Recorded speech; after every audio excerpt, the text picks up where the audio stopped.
Hello everyone, this is Mohit Dagar, advocate from the Merit Law Group, and welcome back to another video.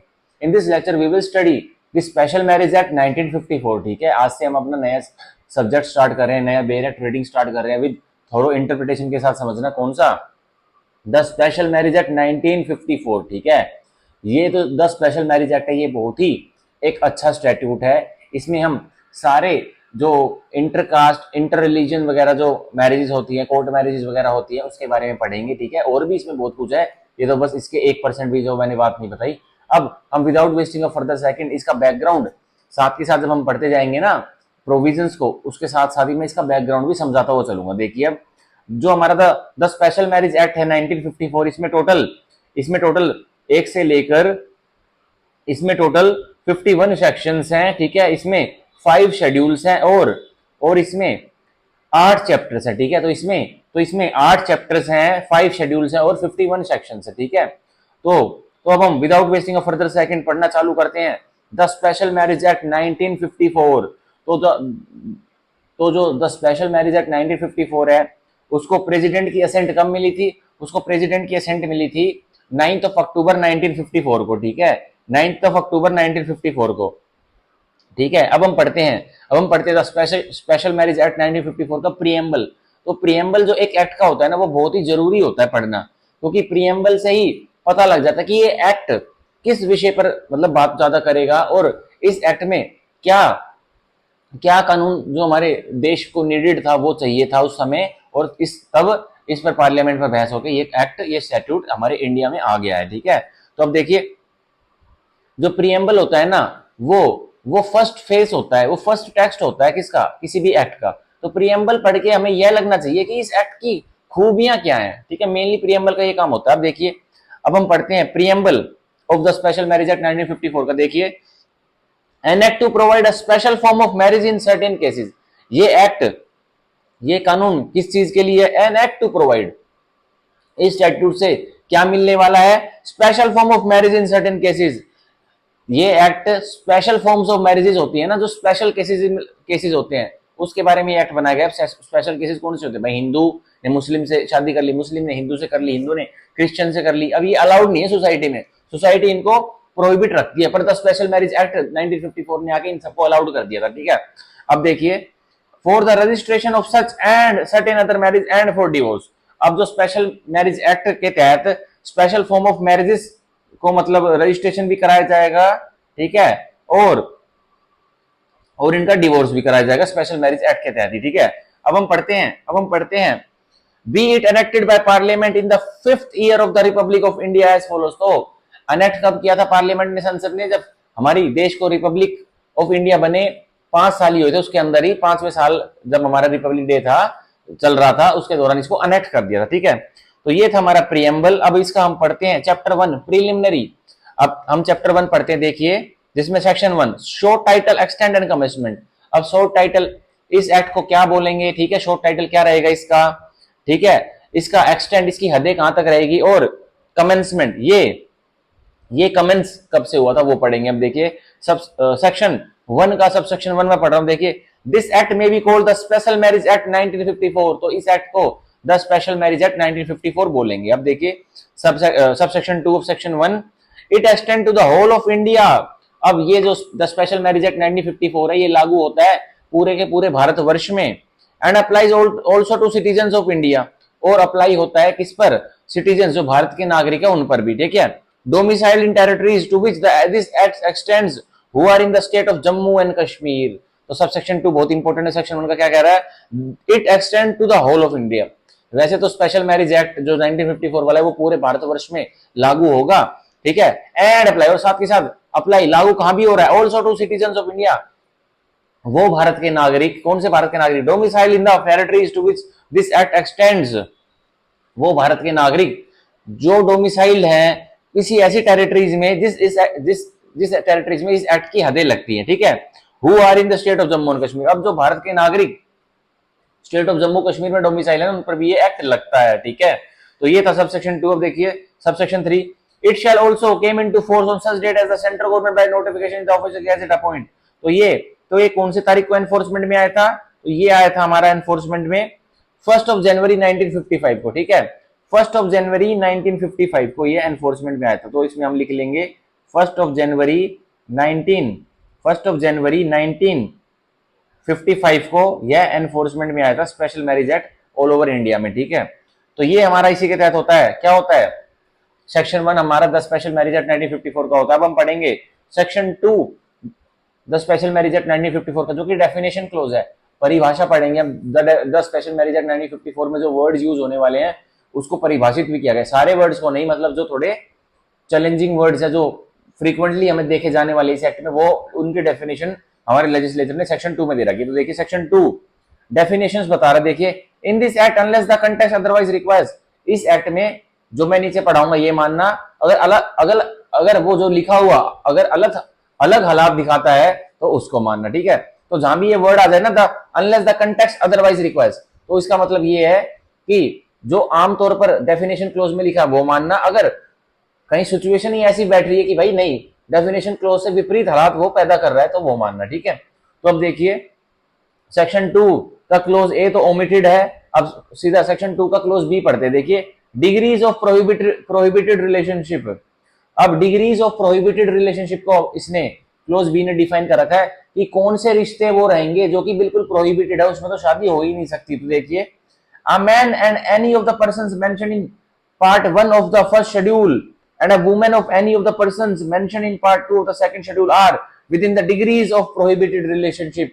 तो सीधा सीधा close B कहां बता रहा है? क्लोज बी ये बता रहा है, a man and any of the person, एक पुरुष और कोई भी व्यक्ति, ठीक है, मेंशन इन पार्ट 1, जो कि पार्ट 1 जो कि फर्स्ट शेड्यूल का, हमारे जो पीछे शेड्यूल दी गए 5 शेड्यूल दी गए, उसमें जो फर्स्ट शेड्यूल है उसके पार्ट 1 में, ठीक है, एक पुरुष और कोई भी व्यक्ति जो मेंशन है ना, तो वो प्रोहिबिटेड रिलेशनशिप में। और देखिए, and a woman and any of the person mention in part 2, और अगर कोई महिला है और कोई महिला के साथ जुड़ा हुआ कोई व्यक्ति है जिसको कि पार्ट 2 फर्स्ट शेड्यूल के पार्ट 2 में मेंशन कर रखा है, तो वो कौन सी डिग्री में आएंगे? वो प्रोहिबिटेड रिलेशनशिप की डिग्री में आएंगे, तो उनके बीच में शादी कभी हो ही नहीं सकती। ठीक है, तो हम सीधा सीधा अब जो सेक्शन 2 का क्लोज बी है उसके लिए हमें फर्स्ट शेड्यूल को अभी देखना पड़ेगा, फर्स्ट शेड्यूल को उसके लिए भी हमें देखना पड़ेगा। ठीक है, अभी हम फर्स्ट शेड्यूल सीधा खोल लेते हैं, आप भी खोल लीजिए फर्स्ट शेड्यूल की, ये तो पता लगे कि भाई वो कौन से पर्सन्स हैं जिनके बीच में मैरिजेस बिल्कुल ही प्रोहिबिटेड है। द स्पेशल मैरिज एक्ट 1954 भी हाथ उठा लेता है। तो अब देखिए,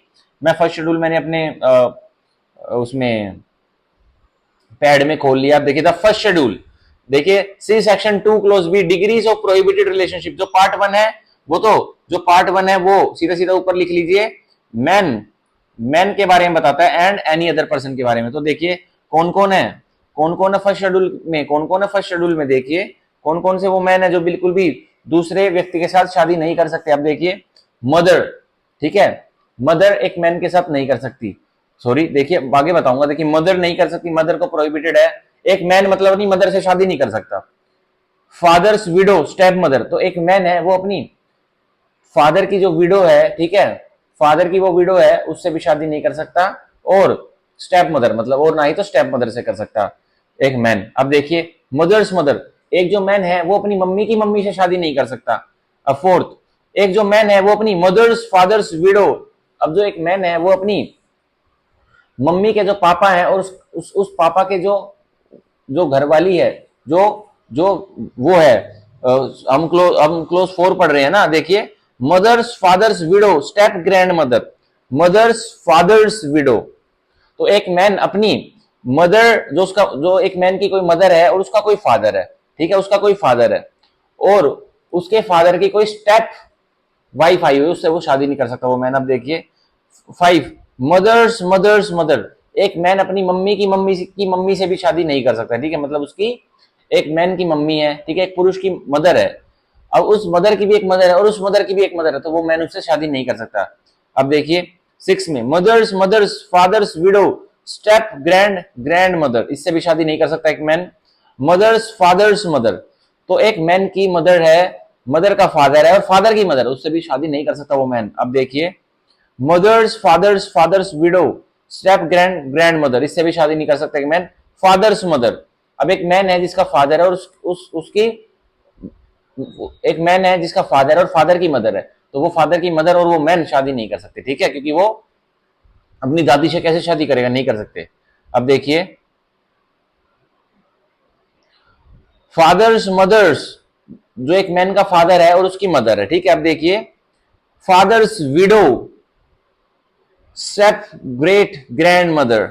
तो अब जो एक मैन की स्टेप ग्रेट ग्रैंड मदर है ना, मतलब एक मैन का फादर है, ठीक है, और उस मैन के फादर की भी एक मदर है, और उस मदर का भी एक फादर है, और उस फादर की अब विडो है जो अभी जो मरी नहीं है, उसका मतलब उससे शादी नहीं कर सकता, ठीक है। थोड़ा कंफ्यूजिंग है आई नो, पर पढ़ेंगे ना तो आराम से समझ में आ जाएगा आप लोगों को, ठीक है। अब देखिए 11th में क्या लिखा गया है, सॉरी 9th में फादर्स मदर हमने पढ़ लिया था, फादर मदर विडो पढ़ लिया था, फादर मदर मदर पढ़ लिया था कि एक मैन अपने फादर की मदर के मदर से शादी नहीं कर सकता। Father mother mother widow, father father mother's, ठीक है। Father father father widow daughter, एक मैन अपनी डॉटर से शादी नहीं कर सकता। सन्स विडो, एक मैन अपनी सन की जो विडो है, मतलब उसका सन मर गया और उसकी सन की जो पुत्र वधु है वो विडो हो गई है, तो एक मैन अपने सन की वाइफ से शादी नहीं कर सकता उसके सन के मरने के बाद। अब देखिए डॉटर्स डॉटर, एक मैन अपनी डॉटर अपनी बेटी की बेटी से शादी नहीं कर सकता, ठीक है। अब देखिए डॉटर्स सन्स विडो, अब एक मैन है वो अपनी डॉटर की, जो एक मैन है जिसकी डॉटर है, अब उस डॉटर का सन है और अब वो सन मर गया है, तो सन की वाइफ है, उससे वो मैन शादी नहीं कर सकता। अब देखिए आगे सन्स डॉटर, अब एक जो मैन है वो अपने बेटे की बेटी से शादी नहीं कर सकता, प्रोहिबिटेड है। सन्स सन्स विडो, तो एक मैन है जिसका एक सन है और उसका भी एक सन है, और उस वो मतलब एक मैन है उसका पोता मर गया है, अब वो पोते की जो वाइफ है वो विडो हो गई है, तो वो उससे वो मैन अपने पोते की वाइफ से शादी नहीं कर सकता, ठीक है। डॉटर्स डॉटर डॉटर, तो एक मैन है वो अपनी बेटी की बेटी से शादी नहीं कर सकता। डॉटर्स डॉटर सन्स विडो, तो एक मैन है जो अपनी डॉटर की डॉटर, एक मैन की डॉटर है, ठीक है, अब उस डॉटर की भी एक डॉटर है और उस डॉटर का एक सन है, ठीक है, तो उस सन की जो विडो हो गई उससे वो मैन शादी नहीं कर सकता। अब देखिए 23 डॉटर सन्स डॉटर, तो एक मैन है जिसकी डॉटर है और उस डॉटर का एक सन है, अब सन की एक डॉटर है, ठीक है, वो मैन उससे शादी नहीं कर सकता। अब देखिए डॉटर सन्स सन्स विडो, अब एक मैन है जिसकी डॉटर है, ठीक है, एक मैन है जिसकी एक डॉटर है और उस डॉटर का एक सन है, और सन का भी एक सन है जिसकी वाइफ मर गई है, तो वो मैन उससे शादी नहीं कर सकता, ठीक है।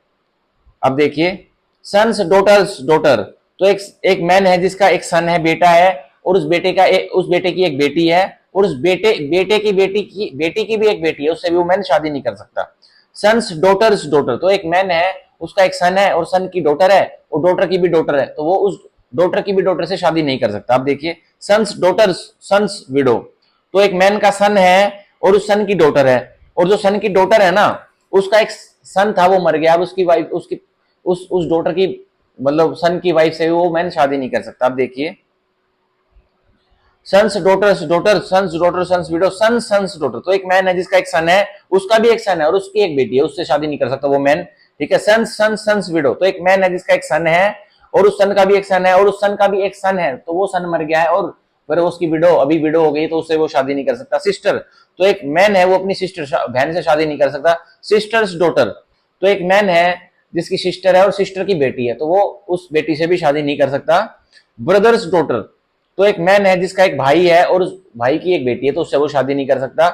मदर सिस्टर, तो एक मैन है जिसकी मदर है और मदर की कोई मतलब बहन है, मतलब वो एक मैन अपनी मौसी से शादी नहीं कर सकता, स्पेशल मैरिज एक्ट 1954 का भी उपयोग करके, ठीक है। फादर सिस्टर, एक मैन है जिसका फादर है और फादर की सिस्टर, मतलब एक मैन अपनी बुआ से शादी नहीं कर सकता। 34 फादर्स ब्रदर्स डॉटर, एक मैन है जिसका फादर है, फादर का एक ब्रदर है और ब्रदर की एक डॉटर, मतलब एक मैन अपनी किससे जो मतलब एक मैन है जिसका फादर है और फादर का एक ब्रदर और ब्रदर उस फादर के ब्रदर की एक बेटी है, तो फादर के ब्रदर की बेटी से वो मैन शादी नहीं कर सकता। 35 अब देखिए फादर्स सिस्टर्स डॉटर, एक मैन है जिसका फादर है और उस फादर की एक सिस्टर है और सिस्टर की एक डॉटर है, तो वो डॉटर से शादी नहीं कर सकता वो मैन। 36 मदर सिस्टर्स डॉटर, तो एक मैन है जिसकी मदर है, मदर की एक सिस्टर है, ठीक है, मतलब उसकी मौसी की बेटी से वो भी शादी नहीं कर सकता। 37 लास्ट है हमारा पार्ट 1 का, फर्स्ट शेड्यूल के पार्ट 1 का, कि एक मैन किसी शादी नहीं कर सकता। मदर्स ब्रदर्स डॉटर, तो एक मैन की एक ब्रदर है, सॉरी एक मैन की एक मदर है और मदर का ब्रदर है, ठीक है, मतलब उसके मामा की लड़की से, मतलब एक मैन अपनी मामा की लड़की से शादी नहीं कर सकता, ठीक है।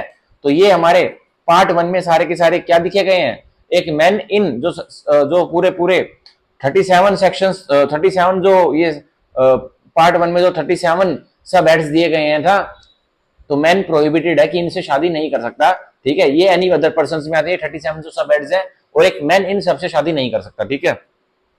अब पार्ट 1 की फर्स्ट शेड्यूल की एक्सप्लेनेशन देखिए। For the purposes of this part the expression window includes a divorced wife. तो इस पार्ट के लिए, इस जो फर्स्ट शेड्यूल का पार्ट 1 है उसके लिए जो विडो विडो वर्ड यूज हो रहा है, तो इस विडो वर्ड में एक और व्यक्ति शामिल है, कौन है? Includes a divorce wife. तो विडो हमारे special the special marriage act 1954 में विडो का दर्जा उसको भी दे दिया जो कि डिवोर्स वाइफ है, ठीक है। तो मतलब मान के चलिए एक व्यक्ति है जिसने उस एक व्यक्ति की मौत से पहले उसने अपनी वाइफ को डिवोर्स दे दिया था, और अब वो व्यक्ति मर गया, तो अब जो वो डिवोर्सी वाइफ है ना, उसको भी विडो का दर्जा हमारे स्पेशल मैरिज एक्ट 1954 के पार्ट 1 फर्स्ट शेड्यूल के पार्ट 1 में दिया गया है, ठीक है।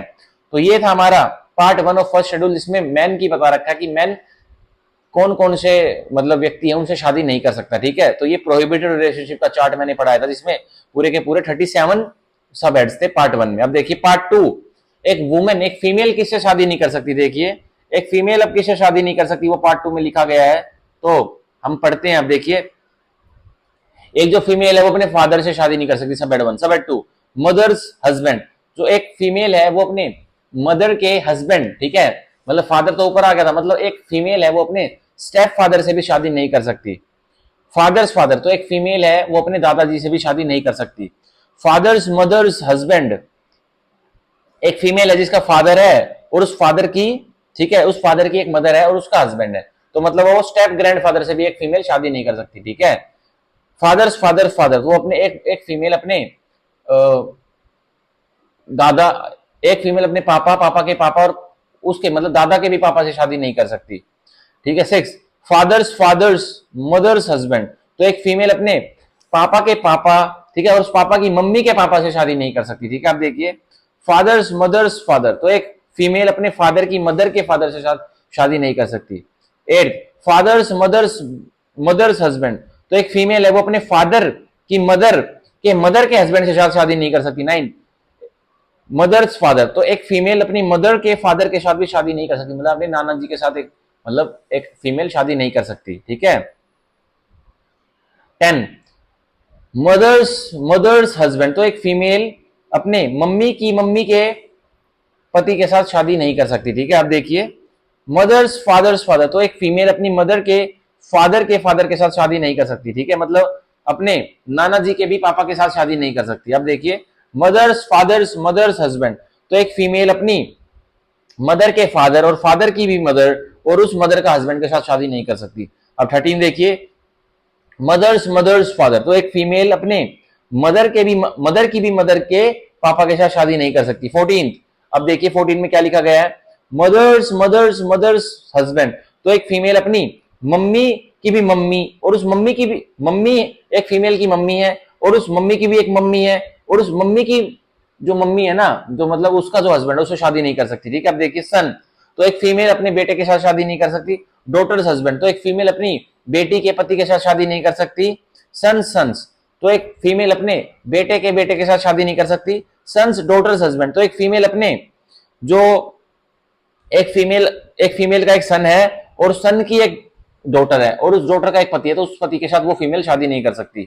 डॉटर सन, तो एक फीमेल अपनी बेटी के बेटे के साथ शादी नहीं कर सकती। डॉटर्स हस्बैंड, तो एक फीमेल अपनी बेटी के पति के साथ शादी नहीं कर सकती। 21, सन्स, तो एक फीमेल अपने बेटे के बेटे के साथ शादी नहीं कर सकती, मतलब अपने जो मतलब एक फीमेल का बेटा है और उस बेटे का भी एक बेटा, मतलब एक फीमेल का पोता है और उस पोते का भी एक बेटा हो गया, तो उसके साथ वो फीमेल शादी नहीं कर सकती। अब देखिए क्या लिखा है, हाँ क्लोज 22 पढ़ रहा हूं मैं, पार्ट टू का फर्स्ट शेड्यूल कहेगा सन्स डॉटर हस्बैंड, तो एक फीमेल अपने बेटे की बेटी के पति के साथ शादी नहीं कर सकती। सन्स डॉटर सन, तो एक फीमेल अपने बेटे की बेटी के सन के साथ शादी नहीं कर सकती, ठीक है। अब 24, सन्स डॉटर्स हस्बैंड, तो एक फीमेल अपने बेटे की बेटी और उस बेटे की बेटी की भी एक बेटी है और उसके पति के साथ शादी नहीं कर सकती। डॉटर सन्स, तो एक फीमेल अपने बेटी के बेटे के साथ शादी नहीं कर सकती। डॉटर्स हस्बैंड, तो एक फीमेल अपने डॉटर एक फीमेल की एक बेटी है और उस बेटी का एक सन है, और उस सन की एक डॉटर है, तो उसके हस्बैंड के साथ वो फीमेल शादी नहीं कर सकती। डॉटर सन, तो एक फीमेल है जिसकी एक बेटी है और उस बेटी की भी एक बेटी है और उसका एक बेटा है, तो उसके साथ वो शादी नहीं कर सकती वो फीमेल, वो प्रोहिबिटेड रिलेशनशिप में आएंगे। ठीक है, 28 देखिए पार्ट 2 का, डॉटर्स हस्बैंड, तो एक फीमेल अपनी बेटी की बेटी के पति के साथ शादी नहीं कर सकती। ब्रदर, ठीक है, ब्रदर, एक फीमेल अपने भाई के साथ शादी नहीं कर सकती। ब्रदर सन, तो एक फीमेल अपने भाई के बेटे के साथ शादी नहीं कर सकती। सिस्टर सन्स, तो एक फीमेल अपने बहन के बेटे के साथ शादी नहीं कर सकती। मदर्स ब्रदर, तो एक फीमेल अपने मामा के साथ भी शादी नहीं कर सकती। फादर्स ब्रदर, तो एक फीमेल अपने पापा के भाई के साथ शादी नहीं कर सकती। फादर्स ब्रदर्स सन, तो एक फीमेल अपने पापा के भाई के बेटे के साथ शादी नहीं कर सकती। फादर सिस्टर्स सन, तो एक फीमेल अपने पापा के, जो उसकी बहन है, एक फीमेल के पापा है और उस पापा की बहन है और उस बहन का एक बेटा, तो उस बेटे के साथ वो फीमेल शादी नहीं कर सकती। ठीक है, मदर सिस्टर सन, तो एक फीमेल है जिसकी मदर है और मदर की एक बहन है और उस बहन का बेटा है, तो उससे भी वो शादी नहीं कर सकती। ठीक है, मदर्स ब्रदर्स सन, तो एक फीमेल है जिसकी मदर है और मदर का एक भाई है और भाई का एक बेटा है, तो उससे शादी नहीं कर सकती वो फीमेल। ठीक है, तो ये प्रोहिबिटेड रिलेशनशिप में आएंगे, ये रिश्ते कभी बन ही नहीं पाएंगे, इनके बीच में शादी नहीं हो सकती।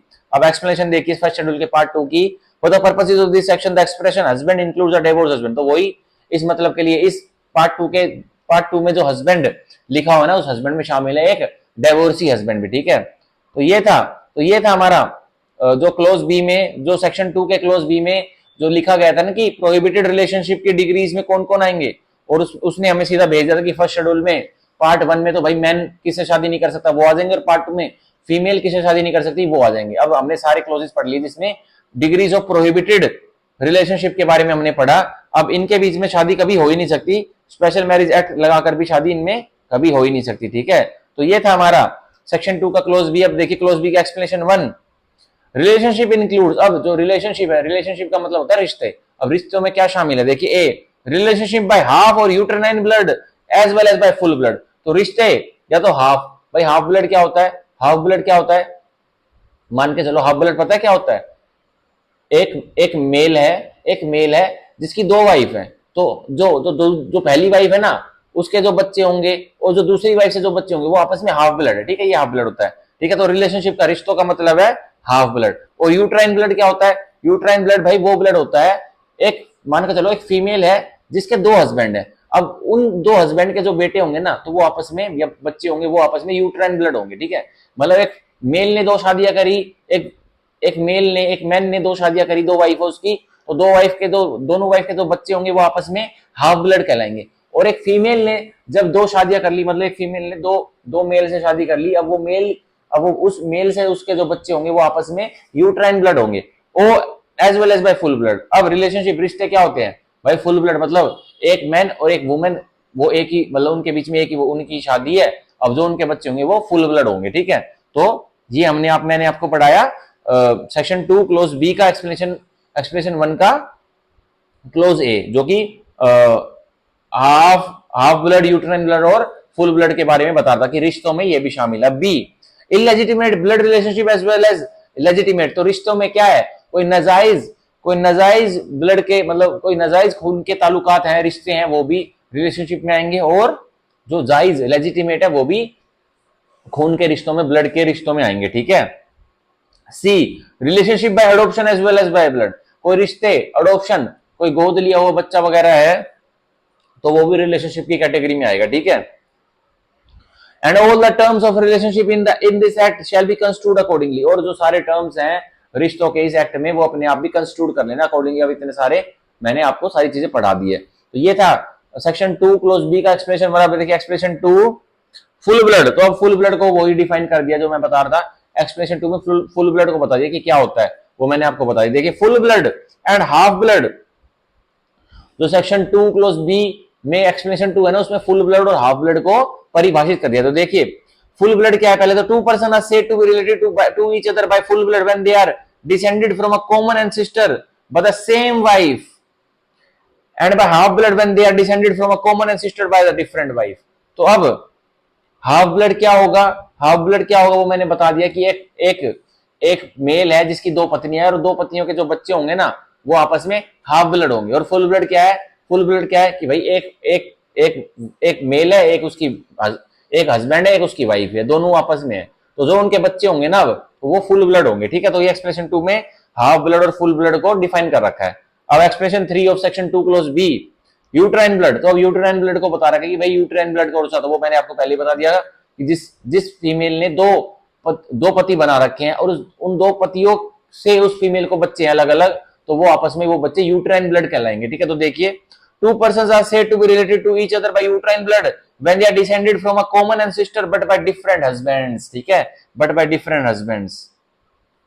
तो ये हो गया explanation 3 of section 2 clause B. अब एक्सप्लेनेशन 4 देखिए, in explanation 2 and 3 ancestor includes the father and ancestress the mother. तो जो एक्सप्लेनेशन 2 है और एक्सप्लेनेशन 3 है, स्पष्टीकरण 2 और 3 में जो वर्ड एंसेस्टर है ना उसमें क्या क्या कौन कौन शामिल है, द फादर, ठीक है, पिता किसी के वो भी शामिल है, एंड एंसेस्ट्रेस द मदर, और एंसेस्ट्रेस है ना कोई मदर तो वो भी शामिल है। ठीक है, तो एक्सप्लेनेशन 4 इतनी इंपॉर्टेंट नहीं है। तो अब हम पढ़ते हैं क्लोज डी, जो हमारा अब क्लोज सी भी ओमिटेड है, सेक्शन 2 क्लोज सी जो डेफिनेशन क्लोज था वो भी ओमिटेड है।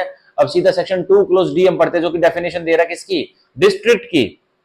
अब ये जिला क्या होता है उसकी डेफिनेशन दे रहा है सेक्शन 2 क्लोज डी। तो देखिए, district in relation to a marriage officer means the area for which he is appointed as such under subsection 1 और सबसेक्शन 2 ऑफ सेक्शन 3। तो जिले का मतलब क्या है, डिस्ट्रिक्ट का मतलब क्या है, district in relation to a marriage officer, जिले का संदर्भ एक मैरिज ऑफिसर, जो कि सेक्शन 3 में हमें मैरिज ऑफिसर के बारे में मिलेगा, उसके संदर्भ में बता रहा है कि जिले का मतलब मैरिज ऑफिसर के संदर्भ में क्या है, मीन्स द एरिया, मी मतलब वो इलाका, for which he is appointed, जिस इलाके के लिए एक मैरिज ऑफिसर को, एक व्यक्ति को एज मैरिज ऑफिसर नियुक्त किया गया है। ठीक है, नियुक्त किया गया है। ठीक है, एज सच अंडर सबसेक्शन 1 और सबसेक्शन 2 और ऑफ सेक्शन 3। सेक्शन 3 के सबसेक्शन 1 और सबसेक्शन 2 के तहत एक व्यक्ति को मैरिज ऑफिसर किसी इलाके के लिए नियुक्त किया गया है ना, अपॉइंटेड किया गया है, तो वो डिस्ट्रिक्ट कहलाएगी उसकी। अब देखिए, अब सेक्शन 2 का क्लोज ई, डिस्ट्रिक्ट कोर्ट। अब जिला न्यायालय बता रहा है क्या होता है डिस्ट्रिक्ट कोर्ट। देखिए, means in any area for which there is a city civil court. District court का मतलब है कोई एरिया, कोई इलाका जिसमें एक सिटी सिविल कोर्ट है, मतलब दीवानी कोर्ट है सिटी का। ठीक है, शहर का मेन दीवानी कोर्ट, तो वो होगा क्या होगा, डिस्ट्रिक्ट कोर्ट। अब देखिए, that court and in any other area the principal civil court of original jurisdiction. तो डिस्ट्रिक्ट कोर्ट मतलब जिस किसी भी एरिया में एक सिटी सिविल कोर्ट है तो वो डिस्ट्रिक्ट कोर्ट कहलाया जाएगा, और साथ साथ किसी अन्य एरिया में जहां प्रिंसिपल सिविल कोर्ट है ओरिजिनल जुरिडिक्शन का, तो वो भी डिस्ट्रिक्ट कोर्ट कहलाया जाएगा। And includes any other civil court, और डिस्ट्रिक्ट कोर्ट में शामिल है, डिस्ट्रिक्ट कोर्ट में शामिल है वो civil court which may be specified by the state government, जो कि स्पेसिफाई कर रखे राज्य सरकार ने by notification in the official gazette as having jurisdiction in respect of the matter dealt with this act. तो राज्य सरकार ये जुरिडिक्शन बनाएगी कौन से सिविल कोर्ट के पास इस द स्पेशल मैरिज एक्ट 1954 के केसेस को हैंडल करने की पावर है। ठीक है, तो ये भी हमें सेक्शन 2 क्लोज ई जो कि डिस्ट्रिक्ट कोर्ट की डेफिनेशन है उससे देखने को मिलता है। ठीक है, अब हम पढ़ेंगे सेक्शन 2 क्लोज एफ, प्रिस्क्राइब्ड। तो प्रिस्क्राइब्ड का मतलब क्या होता है, देखिए, prescribe means prescribed by rules and made under this act. अब प्रिस्क्राइब्ड मतलब माने तो जो नियम इस एक्ट के तहत बना दिए तो वो प्रिस्क्राइब्ड मान लो। ठीक है, तो ये इतना इंपॉर्टेंट नहीं है। अब देखिए सेक्शन 2 क्लोज जी, स्टेट गवर्नमेंट। अब राज्य सरकार डिफाइन कर रखा है, परिभाषित कर रखा है हमारे द स्पेशल मैरिज एक्ट 1954 के क्लोज जी में। तो देखिए, state government in relation to the union territory means the administrator thereof. तो जो राज्य सरकार है और किस संदर्भ में, एक यूनियन टेरिटरी के संदर्भ में, तो उसका मतलब क्या है, मींस द एडमिनिस्ट्रेटर देयरऑफ। अब राज्य सरकार अगर भाई हमारे भारतवर्ष में 28 राज्य हैं और हमारी 8 केंद्र शासित प्रदेश हैं, यूनियन टेरिटरीज है। तो भाई यूनियन टेरिटरीज में भी तो ये एक्ट लगता है, तो स्टेट गवर्नमेंट में जो राज्य सरकार, हम यूनियन टेरिटरीज के मतलब के लिए क्या मानेंगे, मींस द एडमिनिस्ट्रेटर देयरऑफ। तो अब एडमिनिस्ट्रेटर जो यूनियन टेरिटरीज में एडमिनिस्ट्रेटर होते हैं, तो वो क्या करते हैं, वो उन्हीं के पास पावर दे दी इस स्पेशल मैरिज एक्ट 1954 के तहत कि वो डिस्ट्रिक्ट कोर्ट वगैरह कहां बनाएंगे, और भी और इस एक्ट के संदर्भित मैटर्स है। तो जो यूनियन टेरिटरी केंद्र शासित प्रदेश है ना, जो उसके एडमिनिस्ट्रेटर है वही संभालेंगे स्पेशल मैरिज एक्ट के अंतर्गत जो भी प्रावधान होंगे उनको। अब देखिए, तो ये हमारा section 2 of the special marriage act हमें पढ़ा, जो कि डेफिनेशन क्लोज था, बहुत ही इंपॉर्टेंट था। इसमें ओनली क्या, क्लोज बी इंपॉर्टेंट था। ठीक है, और जो ये मैंने जो क्लोज डी पढ़ा है ना, half blood, full blood, uterine blood, तो ये भी इंपॉर्टेंट था भैया। ठीक है, तो ये भी इंपॉर्टेंट था। हाँ सॉरी, सॉरी क्लोज डी नहीं, क्लोज हमारा जो सेक्शन 2 का क्लोज बी है ना, उसमें मैंने एक्सप्लेनेशन 1 2 3 4 में, ठीक है, 1 2 3 4 में सारे के सारे हाफ ब्लड, यूट्राइन ब्लड वगैरह सिखा दिए, और सारा का टेबल, सारा जो टेबल था फर्स्ट शेड्यूल का पार्ट 1 और पार्ट 2 वो मैंने आपको अच्छे से बताया बिल्कुल विस्तार में कि कौन कौन किससे शादी नहीं कर सकता। तो सेक्शन 2 में तो हमारा जो क्लोज बी है ना वो ही एकदम इंपॉर्टेंट है भैया, ठीक है। ये किसी पेपर में वैसे द स्पेशल मैरिज एक्ट 1954 आता नहीं है, मैं जनरली वैसे ही पढ़ा रहा हूँ, ठीक है, ये मैं जनरली वैसे ही पढ़ा रहा हूँ कि द स्पेशल मैरिज एक्ट 1954 की नॉलेज भी लॉ स्टूडेंट्स को, एडवोकेट्स को और बिगिनर्स को, जूनियर्स को होनी चाहिए, ठीक है। तो अब देखिए, अब हमारा सेक्शन 2 पूरा हुआ, अब हम पढ़ेंगे section 3 of the special marriage act. देखिए मैरिज ऑफिसर्स, तो अब भाई मैरिज ऑफिसर, शादी करवाने वाले ऑफिसर्स कौन कहलाएंगे, ठीक है। तो ये हमारा सेक्शन 3 है, ठीक है, of the special marriage act 1954 का। तो आज वाली क्लास में हम बस सेक्शन 3 तक पढ़ेंगे। तो मैं daily the special marriage act की बस 30 से लेके 35 से लेके 40 लास्ट 40 मिनट की वीडियो रहेगी, उससे ऊपर की मैं वीडियो नहीं बनाऊंगा, क्योंकि ये पेपर में कभी आता नहीं है। ओनली मैं आपको इंटरप्रिटेशन बता रहा हूं और क्या इस एक्ट में लिखा हुआ है वो बता रहा हूं मुंह जुबानी। अब देखिए सेक्शन 3 मैरिज ऑफिसर्स, अब ये शादी वगैरह करवाने वाले ऑफिसर्स कौन कहलाएंगे। अब देखिए sub section 1 for the purposes of this act the state government में, तो इस एक्ट, इस स्टैट्यूट के तहत द स्पेशल मैरिज एक्ट 1954 के तहत क्या समझ लीजिए, द स्टेट गवर्नमेंट में, तो राज्य सरकार में, राज्य सरकार के डिस्क्रिप्शन है क्या करने के लिए, by notification in the official gazette appoint one और more marriage officers for the whole और any part of the state. तो राज्य सरकार क्या करेगी, राज्य सरकार की डिस्क्रिप्शन है कि नोटिफिकेशन निकालेगी, किसमें, ऑफिशियल गैजेट में राज्य सरकार नोटिफिकेशन निकालेगी और नियुक्त कर देगी एक या एक से ज्यादा व्यक्तियों को, और क्या उनको डेजिग्नेशन दे देगी, मैरिज ऑफिसर की, ठीक है, फॉर द होल और any part of the state. तो पूरी राज्य सरकार की डिस्क्रिप्शन है कि वो या तो एक व्यक्ति को पूरे राज्य के लिए मैरिज ऑफिसर बना दे, या एक से ज्यादा व्यक्तियों को पूरे राज्य के लिए मैरिज ऑफिसर बना दे, या फिर जो राज्य में जो डिस्ट्रिक्ट है ना उस डिस्ट्रिक्ट में एक मैरिज ऑफिसर रख दे, या फिर उस डिस्ट्रिक्ट में एक से ज्यादा मैरिज ऑफिसर वो राज्य सरकार नियुक्त कर दे, ठीक है। नोटिफिकेशन ऑफिसर गैजेट में निकाल कर ही मैरिज ऑफिसर की नियुक्ति स्टेट गवर्नमेंट करेगी, ठीक है। तो ये था हमारा सबसेक्शन 1 कि राज्य सरकार की पूरी पावर है कि वो अपने राज्य में कितने मैरिज ऑफिसर्स नियुक्त करना चाहती है, तो राज्य सरकार करेगी उसकी डिस्क्रिप्शन। अब देखिए सेक्शन 3 का सबसेक्शन 1 था, अब subsection 2 for the purposes of this act it in its application to citizens of India domicile in the territories to which this act extends who are in the state of Jammu and Kashmir. तो जो भारत के नागरिक हैं, अब भारत के नागरिक जो domiciled है किसमें, state of Jammu and Kashmir में, तो देखिए the central government may bye notification in the official gadget specify such officers of the central government as it think fit to be the marriage officer of the state or any part thereof। तो अब जो state of Jammu Kashmir है ना, हालांकि उस पर special marriage act पूरा का पूरा लगता है, पर जो अब स्टेट ऑफ जम्मू कश्मीर की जो राज्य सरकार है ना उसका, स्टेट ऑफ जम्मू कश्मीर भाई केंद्र शासित प्रदेश है, तो अब उसके ऊपर एडमिनिस्ट्रेटर का हक नहीं दे रखा मैरिज ऑफिसर अपॉइंट करने का, किसका दे रखा है, सेंट्रल गवर्नमेंट का हक है कि सेंट्रल गवर्नमेंट अपने कर्मचारी को, जो सेंट्रल गवर्नमेंट केंद्र में काम करते हैं, उनको ही मैरिज ऑफिसर कहां बना देगी, कहां नियुक्त कर देगी, स्टेट ऑफ जम्मू कश्मीर में नियुक्त कर देगी, ठीक है। तो पूरे के लिए एक ही केंद्र सरकार का एक ही कर्मचारी को केंद्र सरकार नियुक्त कर देगी, या पूरे स्टेट ऑफ जम्मू कश्मीर के लिए एक से ज्यादा चाहिए तो वो भी नियुक्त कर सकती है, ठीक है, होल के लिए भी कर सकती है और पार्ट के लिए भी कर सकती है, ठीक है। तो ये था हमारा सब सेक्शन 2 और सेक्शन 3, जिसमें हमने क्या देखने को मिला कि भाई जो व्यक्ति भारत के नागरिक है पर वो रह रहे हैं, कहां रह रहे हैं, वो स्टेट ऑफ जम्मू कश्मीर में डोमिसाइल है, तो अब तो उस पर ना तो स्टेट ऑफ जम्मू कश्मीर हमारा केंद्र शासित प्रदेश है, यूनियन टेरिटरी है, तो उस पर हमारा जो एडमिनिस्ट्रेटर है वो हमारे लिखा गया था ऊपर क्लॉजेज में, डेफिनेशन क्लॉज में कि यूनियन टेरिटरीज के लिए आप समझ लीजिए कि कौन है यूनियन टेरिटरीज के, आप समझ लीजिए जो सेक्शन 2 क्लॉज जी में लिखा होता ना कि स्टेट गवर्नमेंट का मतलब है यूनियन टेरिटरीज के संदर्भ में उनका एडमिनिस्ट्रेटर, तो सेक्शन 3 का सब सेक्शन 2 एक्सप्रेसली जो सेक्शन 2 क्लॉज जी है उसको ओवरराइड कर रहा है और क्या बता रहा है कि नहीं, जो केंद्र शासित प्रदेश स्टेट ऑफ जम्मू कश्मीर है उसमें मैरिज ऑफिसर्स को नियुक्त करने का सारा बेड़ा किसका है, केंद्र सरकार का, सेंट्रल गवर्नमेंट का, और सेंट्रल गवर्नमेंट अपने ही किसी कर्मचारी को स्पेसिफाई सच ऑफिसर अपने ही किसी कर्मचारी को क्या करेगी नियुक्त कर देगी, ठीक है, नियुक्त कर देगी स्टेट ऑफ जम्मू कश्मीर का मैरिज ऑफिसर, ठीक है। ये तो पूरे के लिए है, फिर उसके किसी पार्ट के लिए भी अलग अलग नियुक्त कर सकती है। तो हमें क्या देखने को मिला सब सेक्शन 2 में, सेक्शन 3 के की केंद्र सरकार की पूरी पावर है स्टेट ऑफ जम्मू कश्मीर में मैरिज ऑफिसर अपॉइंट करने की, और कुछ नहीं है, ठीक है। तो ये हमारा सेक्शन 3 हुआ। तो आज की हमारी लेक्चर यहीं खत्म होता है। जैसा कि मैंने बताया था कि मैं 30 से लेकर 40 मिनट की वीडियो बनाऊंगा और हम द स्पेशल मैरिज एक्ट कम से कम 10 दिन में हम या 12 दिन में खत्म कर लेंगे, तो ये हमारा एक एक्ट पूरा हो जाएगा। ठीक है, तो आज वाली वीडियो यहीं खत्म होती है, जिसमें मैंने आपको द स्पेशल मैरिज एक्ट के बारे में थोड़ा सा ब्रीफ बताया था, और आगे चल के और ब्रीफ बताऊंगा। और हमने सेक्शन 1 पढ़ा, सेक्शन 2 पढ़ा, सेक्शन 3 पढ़ा, और साथ साथ जो द स्पेशल मैरिज एक्ट है उसका प्रीएम्बल ही पढ़ लिया था। ठीक है, अच्छे से। तो आज की वीडियो यहीं खत्म होती है। तो ये था द स्पेशल मैरिज एक्ट का 1954 का पहला लेक्चर। अब द स्पेशल मैरिज एक्ट की वीडियोस आती रहेंगी जब तक ये खत्म ना हो जाए। ठीक है, तो अब कल वाले लेक्चर में हम चैप्टर 2 से शादी करेंगे, जिसमें क्या, ओहो क्या बता रहा हूँ हम, सॉरी।